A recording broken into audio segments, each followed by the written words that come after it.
અમરેલીના જાફરાબાદના ચિત્રાસર ગામે પ્લોટ વિસ્તારમાં રહેણાંકી મકાનમાં દીપડો ઘૂસ્યો હતો। હમીરભાઈ પીઠુભાઈ બાભણિયાના પત્ની ઘરે વાસણ સાફ કરી રહ્યા હતા ત્યારે અચાનક દીપડો આવી ચડ્યો હતો, જે બાદ મહિલાએ બૂમો પાડતા ગ્રામજનોના ટોળા એકઠા થયા હતા। સરપંચ દ્વારા જાણ કરાતા વન વિભાગની ટીમે ઘટના સ્થળે પહોંચીને દીપડાનું રેસ્ક્યુ હાથ ધર્યું હતું।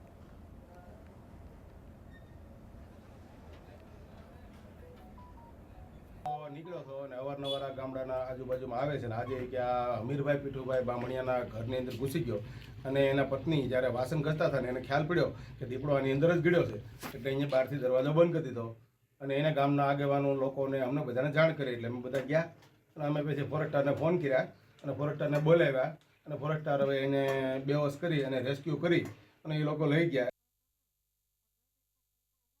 અમરેલીમાં દીપડાનો આતંક જોવા મળી રહ્યો છે। હાલ વાત કરીએ ઘટના સ્થળની તો દીપડાનું રેસ્ક્યુ કરવામાં આવ્યું છે। વન વિભાગ દ્વારા દીપડાનું રેસ્ક્યુ કરવામાં આવ્યું હતું। દીપડો દેખાતાની સાથે જ ગ્રામજનો દ્વારા ભાગદોડ મચી જવા પામી હતી અને આ સાથે જ ગામના લોકો પણ એકઠા થયા હતા। તે દરમિયાન વન વિભાગને જાણ કરવામાં આવી અને તે બાદ દીપડાનું રેસ્ક્યુ કરવામાં આવ્યું હતું।